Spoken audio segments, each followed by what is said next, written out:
When it's time to begin, it's on the Rewind-A-Raw with John Pollock and Wai Ting. The 18 that makes sense of these things we see in the ring every week on TV. It's Rewind-A-Raw for Monday night. Download it Tuesday morning from the Post Wrestling site. It's Rewind-A-Raw for Monday night on USA Now on the John and Wai Take the Mic. Here we are, everybody. John Pollock and Wai Ting, all rested up and ready to go to chat about Raw from Monday night. You know, if there was the magic ingredients that WrestleMania needed to kind of get the tickets over that next big threshold way, from Friday to tonight, it was a big bloody angle with Cody. 31.6% off tickets for one day only, as they were promoting tonight, and a little bit of ageism as well for our big angle with Phil. I think that those three together, you just watch those tickets move in this week. Hey, man. You know Mike Tyson is an active boxer these days. I don't know if age is so much of an issue for draws, at least. If CM Punk was a free agent, would Most Valuable Promotions be ringing up Phil for this Netflix card? Me? I'm sure Ronda would love the to rematch with Mike Jackson. Oh, you know what? He's got another career waiting for him when he gets to 60.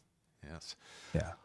Well, everybody, we just went through all of the news reacting to Revolution from Sunday night, and the major news that went down as well has been generally a pretty well received show because of some outstanding matches. Like, I thought it was a really great pay-per-view as well. Not a whole lot of news that came out of the press conference after the fact, although there was, I thought, a really moving speech from Jack Perry, kind of just reflecting on his father's passing, and the fact that this build, if you see old WWF shows at the Staples Center, Jack Perry is there as a child with his father, and until last night he had never wrestled in that arena. He wasn't booked on the show last year, I guess. So this was the first time he was in what was formerly the Staples Center and now the Crypto.com arena, which I'm sure he loved that name change when it occurred.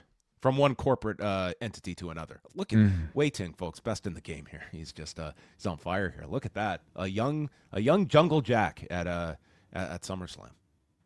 Yeah, and this is what year SummerSlam would this have been? 09. All right, 09. Prime Randy Orton, SummerSlam. Yes, a classic Cena Orton showdown at that year's SummerSlam. All right. Well, there you have it. Yes. We also talked a lot about Ronda Rousey on the news portion. The good and the bad, some happy that AEW has brought her in, and some that are not. So we looked at both sides of that. Tickets going on sale this week for All In at Wembley, and plenty more, including MVP expanding its Netflix card by one with the addition of Nate Diaz and Mike Perry. So. Wait, does Nate Diaz, at this point, they're knocking on your door. Is Wai Ting answering at this point? They're screaming at 2016 Wai Ting to come back. That's who they are after. I completely think that whoever's doing the matchmaking on the show knows exactly what they're doing. And I certainly think Nate Diaz is a name that attracts very fond memories for people that, were MMA fans. To this day, you still see, as recently as yesterday, John Moxley throwing up the double fingers while, putting a submission hold. Nate, Dom Mysterio doing this every single time. That's directly out of the Diaz brothers. God, is that what we should be looking towards for All In? A mixed tag with Ronda and Nate.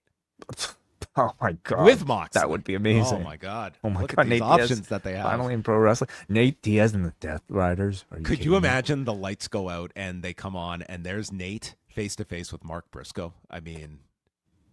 That's CM Punk's dream match. Yeah, I think Nate Diaz has just turned 40. I think his 40s, he could. There's a wrestling career in there. If I promise you, the man is not going to be wanting for much with what he's probably getting paid, because UFC wanted him as well. So he was the recipient of a nice probable bidding war here, and he went with Netflix here. So I am sure everyone on this poster is getting compensated very appropriately for Netflix's dive here into mixed martial arts. But this is becoming a really fascinating card and a really intriguing night for the sport of mixed martial arts, and there's more fights to come, obviously. All of that can be heard on the XL portion. If you want to sign up, Post Wrestling, Café.com, that is where you can get all of our XL editions plus post shows audio news updates. We are going to have Rewind-A-Wai coming up later this week, where we're going to talk about AWA Super Sunday at a sold-out St. Paul Civic Center in St. Paul, Minnesota, featuring Hulk Hogan taking on Nick Bockwinkel for the AWA Championship, and Vern Gagne coming out of retirement. We're talking about Phil being old. Folks, Vern is 57 here coming out of retirement. That's the main event you're getting here with Mad Dog Vachon.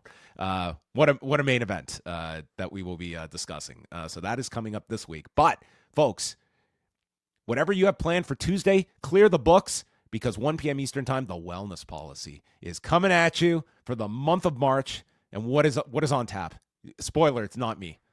It is not John, but it is a topic I hope is of interest to you, John, because we will be visiting the topic of mindfulness and perhaps the idea of just slowing down a little bit in order to fully absorb. I love this topic. I think I might get a lot out of this topic. Yeah, behind the scenes, we did maybe attempt to try to get John Pollock on this one, but he is a very busy man. We will let that slide, but hopefully you will listen to it, and I'd love to hear your thoughts on the conversation tomorrow, 1 p.m. Eastern Time, youtube.com/postwrestler. All right. Well, we're going to be mindful of your time and get on to Raw from the Frost Bank Center, the Frost Bank Arena in San Antonio, Texas. An excellent market for this company. Like, just looking at this, they did over 15,000 here for SmackDown last July. And tonight, they did announce a sellout. WrestleTix listed 14,399. They announced over 15,200 on the broadcast, but a huge crowd that they did here in San Antonio, Texas. And what are they here for? It's the swarm of masked men to start off the show. These clingers are going to be following us all the way to WrestleMania. I'm dreading what Seth's entrance is going to be like at WrestleMania with these 20 dudes, which may multiply by the time we get to Vegas. Again, I enjoyed the idea initially, but I think they've since just turned it into too much of a gimmick, to the point now where even his, like, Seth Rollins' lower third now features It's like spy versus spy, like a masked guy as now his logo or symbol. And like, if you're trying to portray this as some sort of rogue, like, unplanned, like, hijacking type of thing, well, so how would the graphics department suddenly want to brand you as this thing? It's just, this is like the overproduction of the WWE showing itself. So he comes out, Seth unmasks, and says that he created and he will kill the Vision.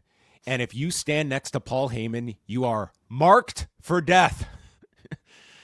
So Heyman walks out, and we get method actor himself, all disheveled, bloodshot eyes, and chants of "fuck you, Heyman," which we got the painful censoring of.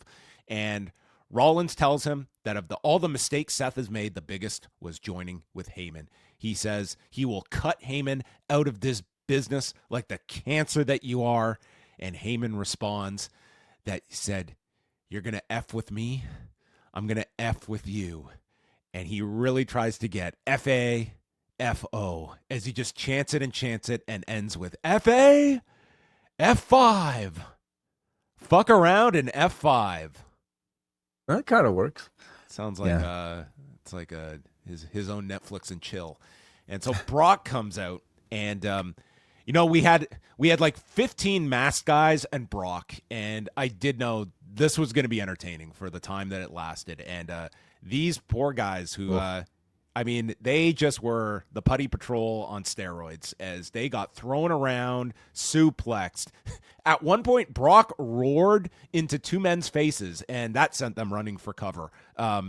He just killed all of these guys. I'd love to know what sort of waivers these guys in these masked ninja outfits signed, because Brock was like brutal with like almost all of them. He threw them all over the place. Like, could you imagine one of these guys just like right before the segment, and that image of Brock throwing a car door into the crowd enters your mind, and that's going to be you. You will be the car door. So Lesnar finally goes face-to-face with Rollins, and the crowd is really into this, but the lights go out, and out comes Oba Femi. I really like the way they did this as sort of this misdirect. It's like they teased you with one direction, which would have made a lot of sense, but they're going to the match that everyone wanted to see, and this whole place is chanting Oba. Rollins is in the corner, and briefly distracts Lesnar, who then turns around and is hit with the fall from grace.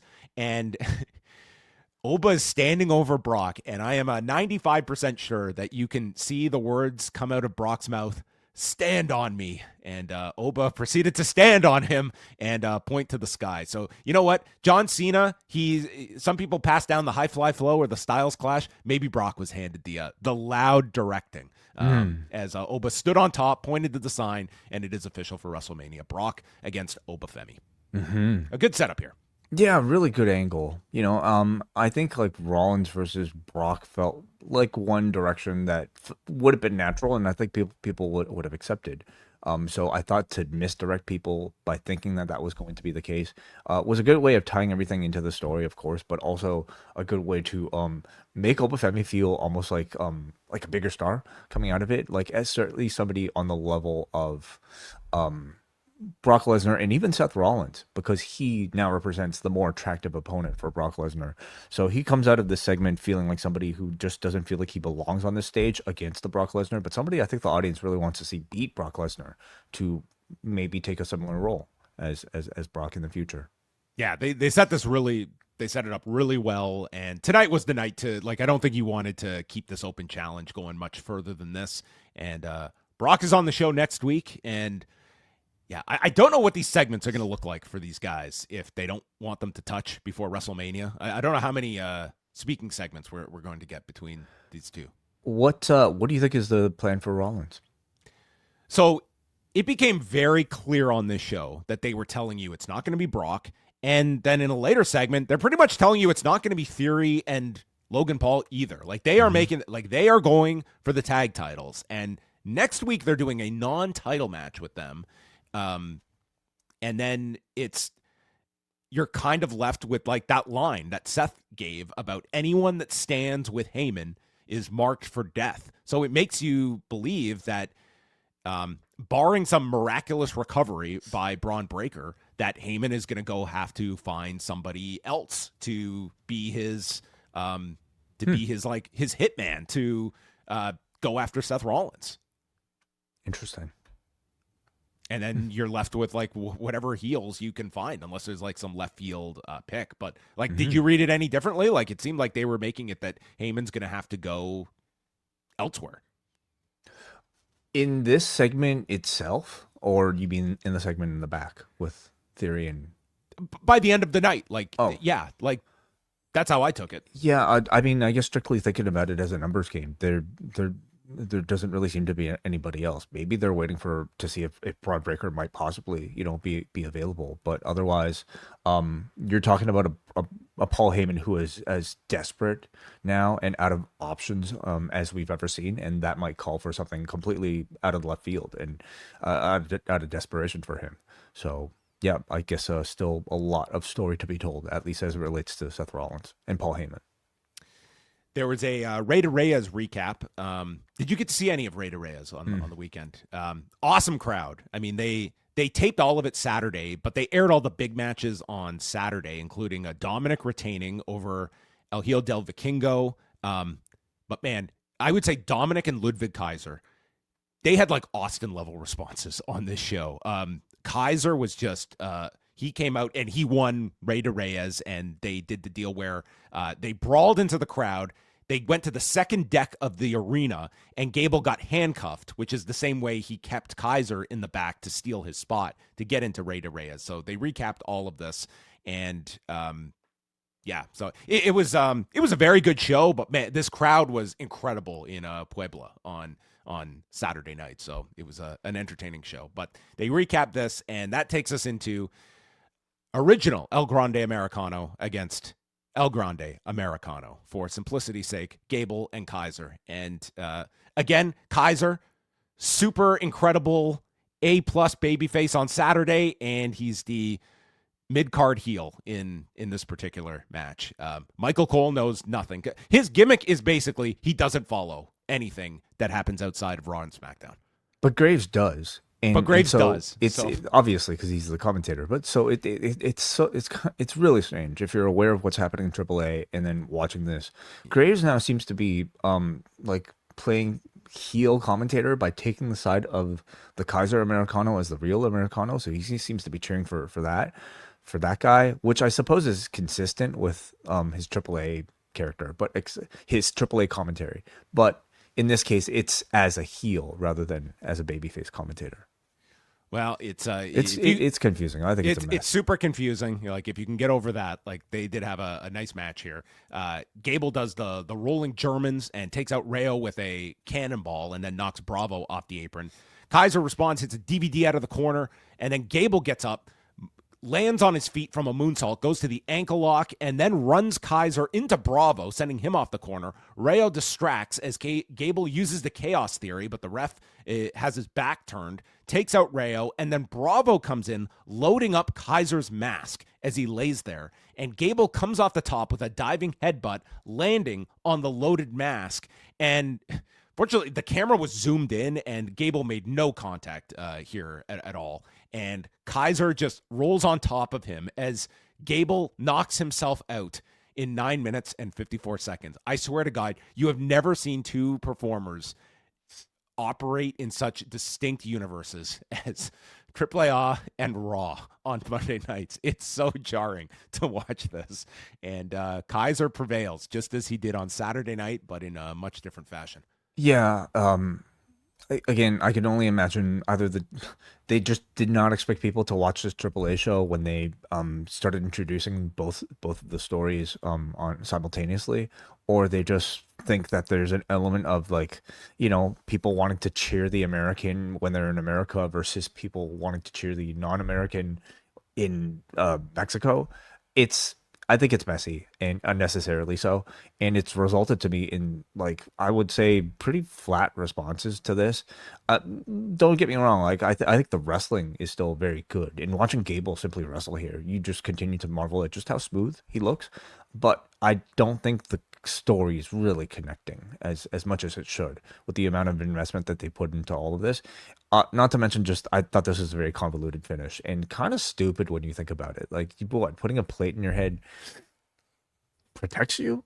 I mean, I didn't love it. In the crowd, a big portion of this crowd, I sense were happy that Kaiser won in San Antonio. So there's a bit of that too.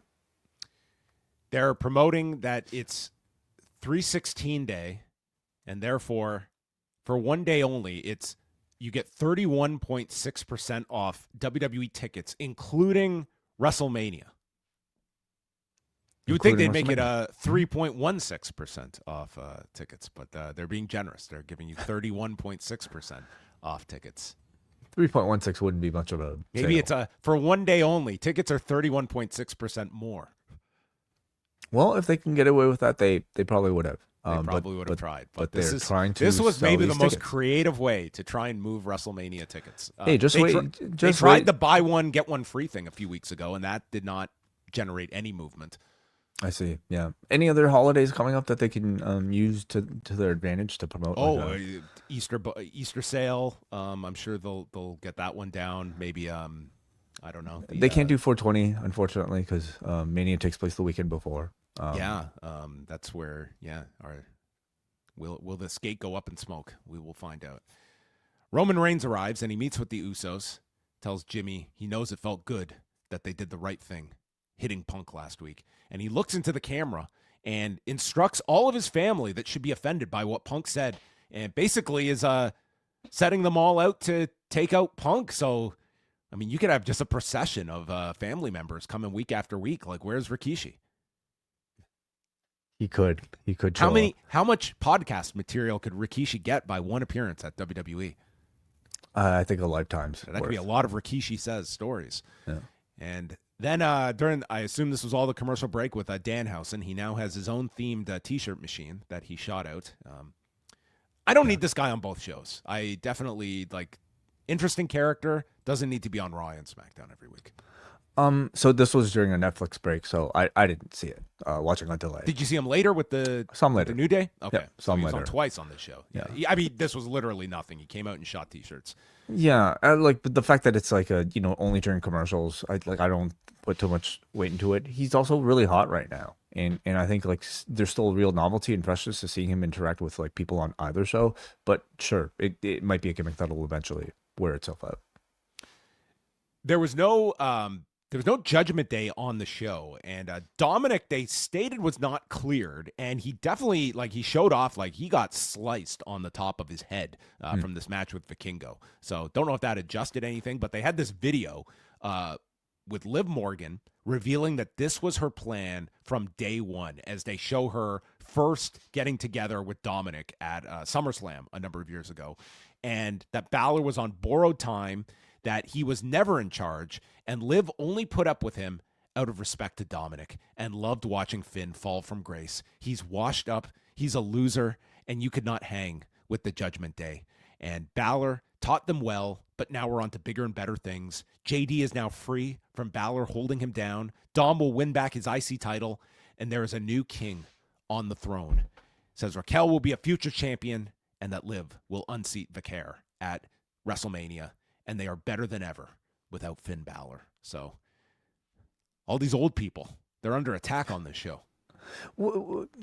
Does it work out that this was somehow something she planned? We know they were teasing tension way back between Liv and Balor, of course. Remember, before Dominik dumped Rhea for Liv, do you remember the whole lead up to that? It was Liv in the background talking with Finn. It's like she used Finn among other people. She was kind of talking. But Finn to was remember, that was like the consistent one that everyone thought, well, is Liv really going to get together with Finn instead of Dom? So there is that history. I mean, it's beyond that. But in this specific breakup of Balor wanting Dom to do it by himself, and Dom and JD wanting to cheat, and then Balor ending up costing Dom. Like, did Liv have anything to do with that, as she sort of claiming here? She's Paul's assistant now. She's booking this. She booked this whole program. She booked Balor for the title match in Punk's hometown of Chicago. There's no way he could win this.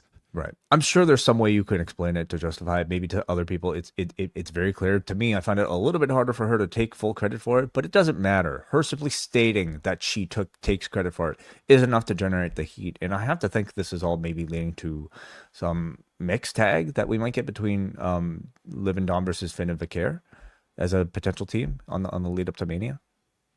In the lead up or later, yeah, they could. That would feel like a big match to get to at some point in time.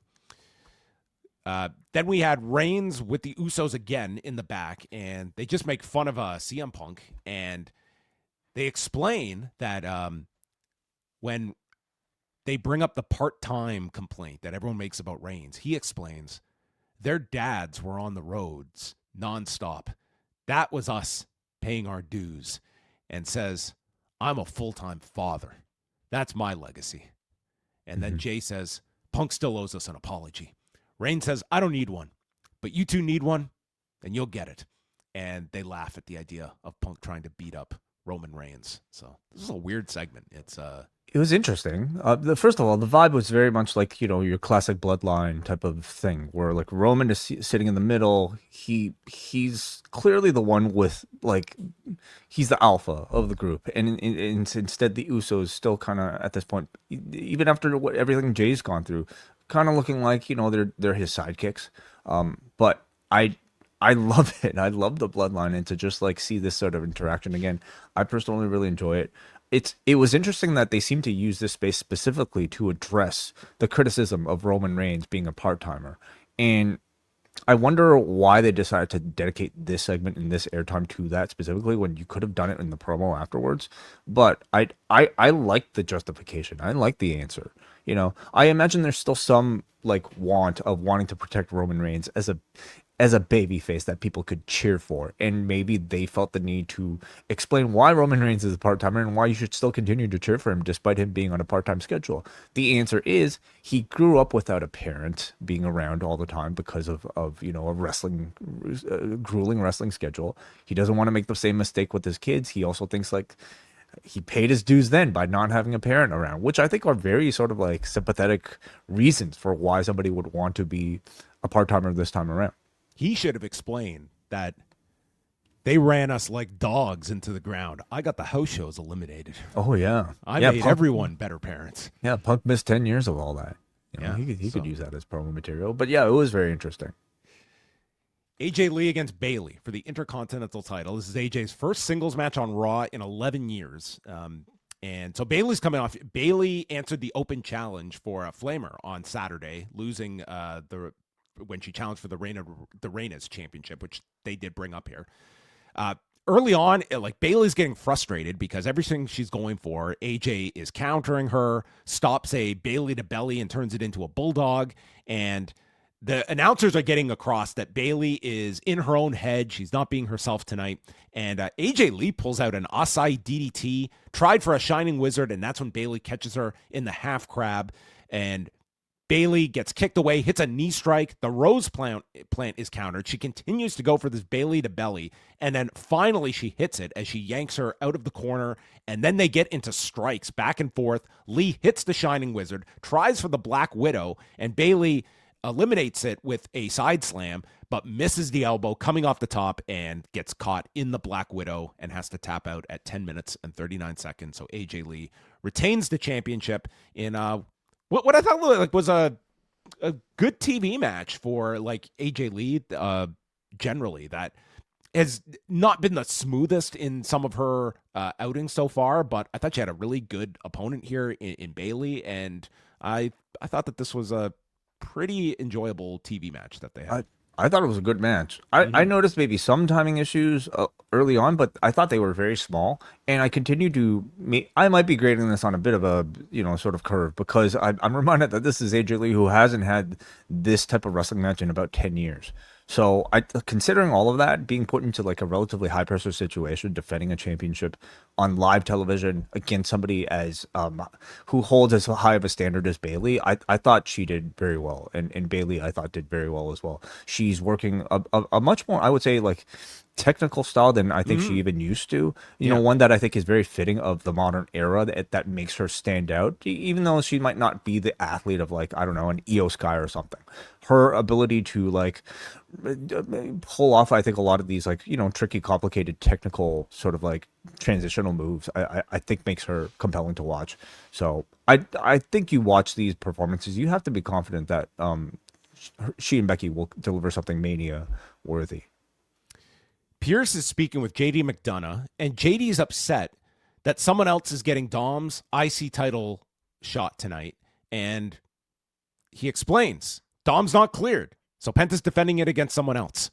And it's like, okay. And then Penta walks by, and then he comes out for his open challenge. But first, we come back from break, and it is mid attack by Becky Lynch on AJ Lee, who destroys AJ. Punk was busy, and just let AJ. She's got to take her. Well, even if Punk is busy, you're not going to step in to attack Becky Lynch. They haven't done that. Yeah, I guess Punk AJ needs some muscle then to back her up here in these kinds of scenarios. So pretty much setting up our Becky AJ rematch. Mm-hmm. Yeah.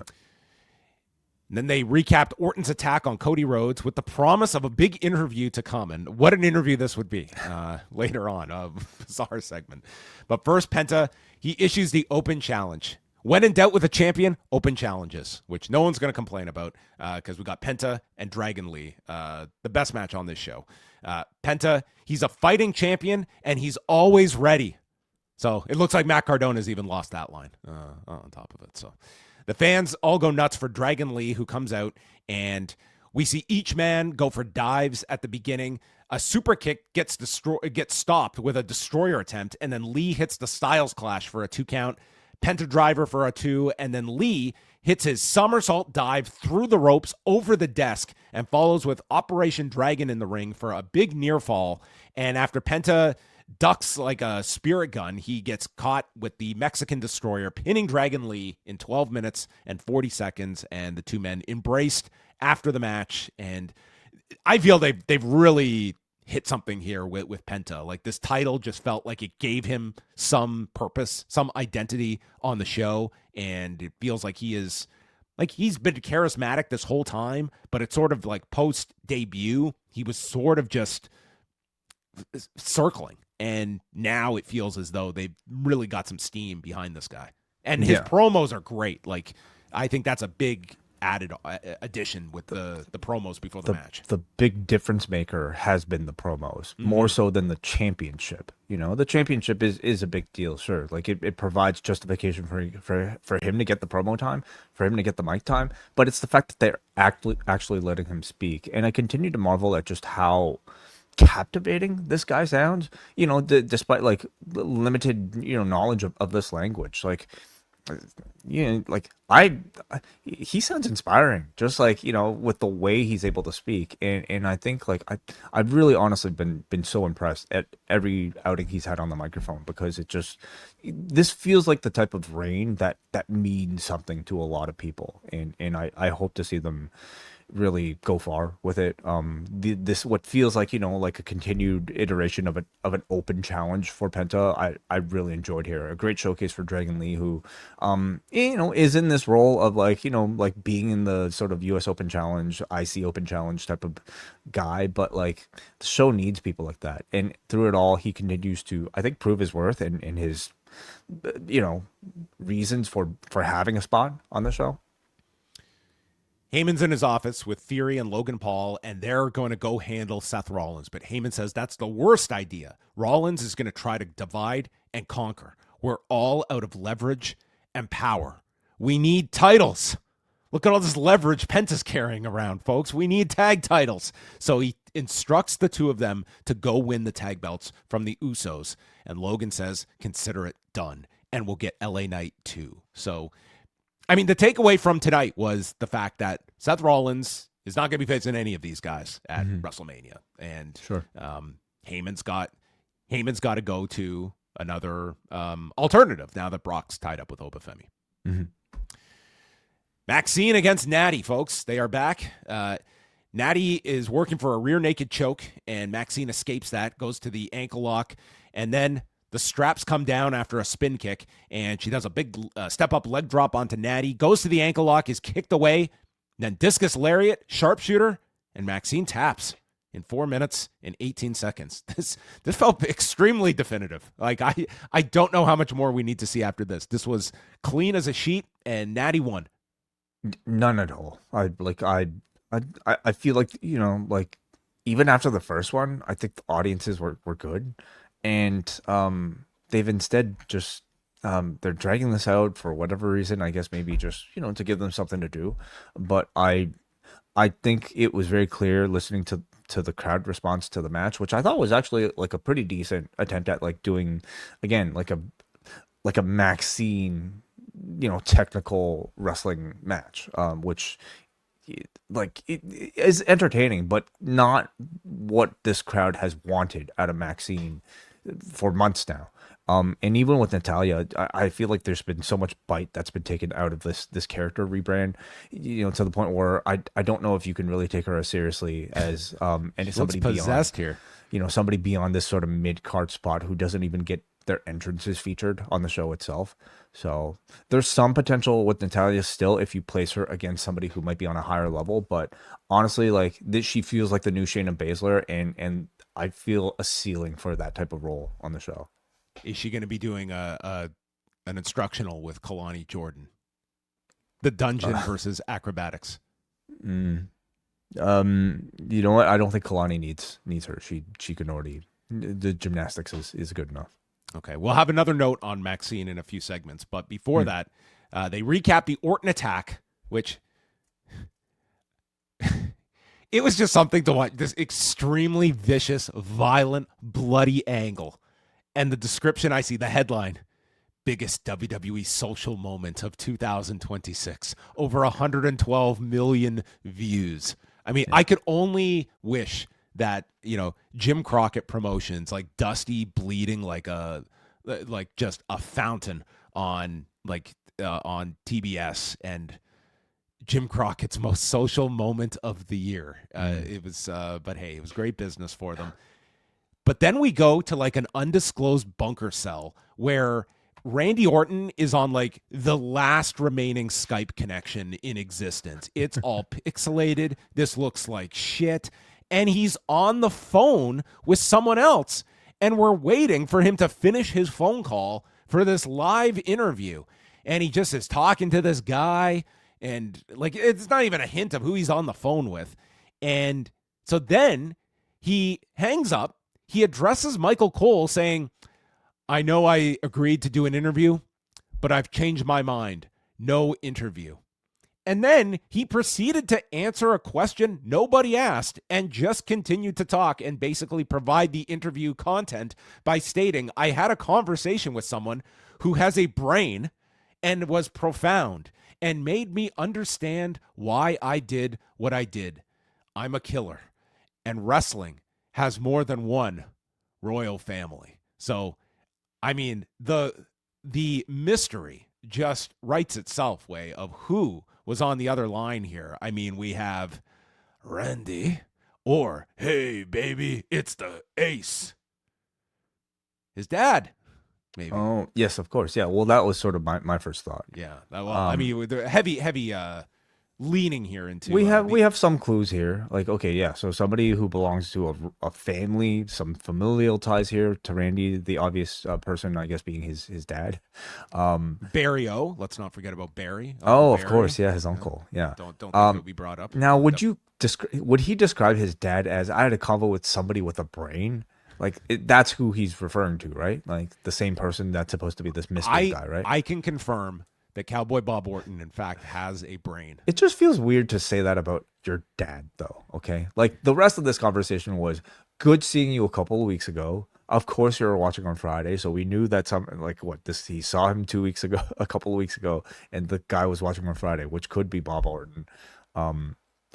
But somebody else with familial ties, of course, is a Ted DiBiase Jr., all right? Who that I think Jesus. They could still. I don't think he's busy at all. I think he will gladly take the WrestleMania payday. Some people would argue, if you've been following that case, that man would not be guilty of having a brain. Yeah. No. A Barry Orton reference, probably unlikely. A Ted DiBiase Jr. cameo for Mania season, probably more than unlikely. I'm gonna continue to beat that drum at every sort of clue that they'll drop that it could be Ted Jr. But I mean, I don't know, like his dad, I don't think that's like, what if he's such a killer? Would you ask your like geriatric father for as some sort of like threatening, like what heavy? Next to you, Randy, you're a killer. Like that doesn't feel like it's a setup for Bob Orton Jr. to show up here. So could it be somebody tied to Cody's family? Maybe it's Ric Flair. Is he free, or is he still under? I think he's still under contract. He's still got that weird deal that's going on. I guess this. Who was Randy on the phone with? I don't know. They love their mysteries. I thought the angle was great on Friday. I was less enamored with this segment as well, and the video quality of this was just horrific. It seemed to be intentional. Like he cares so little about this. He didn't even get a nice quality cell phone or internet connection. Is that up to him? Like, can you manually have a shitty feed? If your internet, like if he was in a bunker with like poor reception, then. Like, I suppose he could have stepped out into the open air. Where was he? That was the other question here. Okay, well, this is such a weird full angle. of mysteries. And they did this on Raw, too. So anyway. Javon Evans, who's just doing nothing, just runs into Dragon Lee. Guy's selling his neck, and Javon's bumping into him like he was Brian Pillman going up to Bobby Heenan. Dragon's like, hey, man. And then Kofi walks in, and Kofi tells Javon that it's all about who you associate. And there's some people that will lift you up and others that will dragon you down. Not bad. And Evans, though, he reacted like Wai does when I make a joke like that. And he was not having it here. He did not care for this joke, and he just walked out on him. And Grayson Waller comes in and says that, I don't know what you see in that guy. And Kofi tells Grayson, a lot of people say that about you as well. And then Danhausen comes in. He tries to audition for the New Day, moving his hips, and he goes to give a curse, and Kofi uses Grayson Waller as a shield, and Grayson Waller is cursed. I would argue just about everyone in this segment is cursed. Yeah, this might reverse the curse. Perhaps Grayson Waller at this point, he'll probably just take anything. But hey, if something catches fire, everyone knows one bold angle can change everything. What is this in reference to? This T-shirt that Kofi is wearing. One bold move can change everything. What is that? I don't know. I don't know if it's a reference to something. I'm out of the demo. Okay. I don't know. Move can change everything. I'm just Googling it now because I don't want people to tweet at us. Maybe that's been Paul Levesque's booking philosophy during the lead up to WrestleMania, and every week he's come up with another bold move to change everything and move tickets. It seems to be a motivational mantra of some sort. Okay. Emphasizing single, decisive, courageous action, maybe. I don't know. I don't care. I don't care that much. But yeah, Danhausen has now cursed Grayson Waller. Let's see how let's see how the curse manifests itself. Stephanie Vaquer and Raquel Rodriguez. Raquel dominates early. Lawn darts her into the post, and Liv is taunting from the floor. And Vaquer makes her comeback, double knees into the corner, goes for the devil's kiss, but Raquel cuts it off and misses the corkscrew elbow, allowing Stephanie to hit the devil's kiss. Liv gets on the apron. Vaquer is distracted and gets struck by a running boot when Io runs down, knocks Liv into the timekeeper's area, and then Raquel just sends Io flying over the desk. Vaquer then tosses Liv into the timekeeper's area, and then Raquel catches a high cross, goes for the Tejana bomb, and it's turned into a roll-up as Vaquer pins Raquel Rodriguez. There was a lot going on in this match of various people getting involved, but Vaquer wins. I think overall Vaquer continues to look really awesome in all of her performances, and I think Raquel continues to be doing great. So we got some hints as to maybe what Io Sky's direction may be for WrestleMania.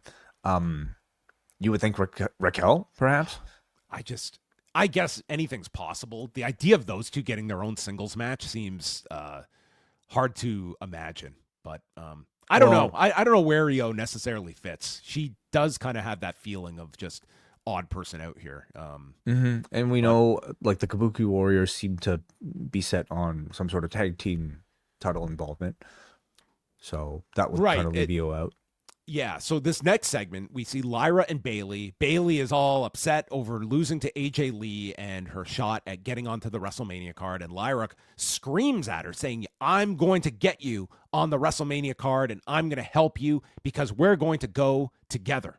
And the Kabuki Warriors show up. Asuka blames them for her not getting the title shot against AJ tonight, and they're going for the tag titles as Kairi tells them to stay away from us. And I could certainly see that one of these teams ends up in this tag title. But once we get to 5 teams, I think that's a little excessive here. I could see Asuka and Kairi doing something else, but because on SmackDown we already have 3 teams there that you would Irresistible Forces. We got Charlotte Alexa, we got the Bellas, and we can't possibly have both of these 2 teams included in that either. Unless they're doing like some sort of gauntlet thing. But I mean, I don't know. Is that compelling enough for WrestleMania? Well, if you eliminate Asuka and Kairi, like Io could maybe fit into something there, potentially. Yeah. But other thing, how many weeks you got to build to that? We've still got a month. This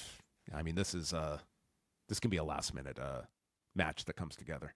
But in the background here was Maxine Dupree looking all distraught over the loss, and in came Austin Theory and Logan Paul with Austin Theory speaking with Maxine. So she's going to join the Vision. She's going to face Seth Rollins. Yeah. When he was talking about pressure, I mean, clearly the man had other priorities, okay? Like, like Paul Heyman didn't tell you to check on Maxine, all right? You're supposed to go after the Usos. He's kind of distracted here. Yeah. So, yeah. Sure. You could do a lot worse ideas at this point than giving someone. What is this? Like, what are they teasing here? Maxine, I don't know. Joining the Vision? Austin Theory, sure. Or like something romantic between the two. I mean, men and women can be friends way. It doesn't always have to lead to romance. I've been saying for a while. No, they can't. I at this point, I'd be willing to test out Maxine as a heel. I think she could find a lot more as a heel at this point than a babyface. And based off that finish with Natty, like I feel they're at the end of that road at this point. Fine, but like in the Vision, I mean, maybe she'll just be maybe she'll be on the outside. She's friends with Austin. Austin wants to bring her into the Vision. Whatever. Okay. Who knows? So next week on the show, Brock Lesnar is back, and the Usos facing Logan and Theory, although it is not listed as a title match. The Usos run into LA Knight, if you remember him, and they state that all of them have business with the Vision, but LA has noticed them getting cozy with Roman. Jimmy calls it family business. Jay says you can just mind your own business. I am enjoying Jay as just like the smart ass that is just, he doesn't have time for anybody that is not blood. Yeah. So Knight says, Knight just says, if the old bloodline returns, then we are not on the same page. I mean, look at Jay here. It was, I do enjoy this version of Jay. I find it all very interesting because, like, I mean, the Usos are baby faces. Roman Reigns is a baby face, but like they're making a lot of enemies with other baby faces. You know, like they have with CM Punk, and now teasing some tension with LA Knight, who I think is sticking very true to his character in that he's somebody who's cool with the Usos but hates Roman Reigns, as many baby faces would have a history of. Who would feel that way. So I'm very interested to see where this goes. This is becoming a bit interesting. Yeah, and LA Knight is another one where we don't really have any solid direction for either this many weeks out. And then the final segment, out comes Roman, and he says this is his show. Phil gets confused about that, and he invites Phil to come out, and we got the longest entrance imaginable for Punk, who finally makes it to the ring, and Reigns says, welcome to my ring, and welcome to my main event. Punk notes that you keep calling me by my government name. Only my friends and family call me that. I could use your real name. I could call you Titty Tiaki, which was a real great play off of Liaki, and one that he probably had in the holster for a while. He says, I won't call you Joe because that's insulting to a real Samoan who I love very much. And great lines. Great line, and Reigns comes back saying, well, you could call Joe, and he can remind you who the real tribal chief is. And Punk asks, have you set all the Samoans to come after me? And Reigns doesn't admit that. Punk says, I've already won. I'm in your head. Reigns tells him, this is going to be your first main event this year. You don't headline anything. You didn't even headline on the European tour. Punk says how I didn't want the Usos to get caught in the crosshairs, and I deserved what they did to me last week. And he asks, who is the real tribal chief? And Reigns is disgusted by this. He's like, you're trite. You just regurgitate the same stuff. Who's the real tribal chief? You call me a part-timer. Why don't you ask your wife what all the top players do around here with part-time schedules? And don't waste my time. And Reigns tries to leave. Punk physically blocks him from leaving, calls him a young boy, and says that this will be the last time that Roman headlines WrestleMania, and describes what he is going to do to Roman Reigns in front of my Punk-a-maniacs, where he will bring Roman down to earth and split his ego in two. Reigns calls him delusional. You're great on the mic. You're great with mental games, but I have done everything in this business. You talk the talk. You can't walk the walk. You're not faster than me. You're not stronger than me. You're not better looking than me. It's embarrassing that you have this title. And Phil, you're old. And that's it. That's the line to cross, because now he's in Punk's head, because Punk decks Roman, who smiles because now the shoe is on the other foot, and security gets in between them, and Reigns says into the camera that Punk can dish it out, but he can't take it. And that is how the show ends, along with a graphic for Davey Coates, who was their big member of their international team who passed away over the last week that they featured at the end of this show. But that was our segment where the mind games continue, and this week was the 10-9 for Roman Reigns. Another excellent segment in this feud. These promo segments, I mean, they're like verbal knife fights where each of them tries to stab the other with some dagger that might find a weak spot. Not a shard of glass. Not real or fake glass. Yeah. Punk, of course, like at this point, famously went after Reigns' dead father, which certainly struck a chord. this one was maybe, Reigns was more so reacting, I suppose, to Punk's jabs at him being a part-timer on this particular show, which he gave a defense for in the earlier segment. And also he seemed to brush off as some, in saying that, like, this is nothing I've never heard before. And he had a great comeback line about AJ being a part-timer, ask your wife. And then Punk like goes and just gives us like a very spirited, almost like intentionally sort of like 80s style call to action, referencing Punkamaniacs, of course, to that I'm gonna kick your ass at WrestleMania. But Roman comes back with his version of I'm gonna bury your dead dad, and he does not talk about Larry like many might have predicted. Instead, he called him old, and that was too much. I love it. Like, what set the Usos off so much last week with Punk looking like he was in control despite being the one being, laid out on the floor. You had the reverse here, the mirror image here of Punk being the one who lost his shit, and Reigns feeling like he got the upper hand. Punk was the first to crack here, and Reigns gains the mental advantage. He won the mind game this week. I mean, it's been very fun just to kind of watch both of them. In terms of performance, they've both been really strong. Both guys are sounding so smooth on the mic. Their personalities feel as big as ever. Roman, I've been really impressed with in all of this. I think these are some of the best promos I've ever heard him cut. And same with Punk on the mic. He sounds as comfortable and commanding as he ever has. So this really, really feels like it's a WrestleMania headlining top of the year type of program. Yeah, I like the way that they're trying to introduce like real elements, but keep it within like the confines of like a pro wrestling feud that you are building up. And I think that they're balancing that really well. You're getting across like you're trying to convey the idea that these are two people that don't like each other, and to be able to use lines that, you can get way too cute in some of these segments, and I think they've done a pretty good job so far of maintaining like the reaction you want to have to these segments as well. So I didn't think there was anything like work shooty about any of this.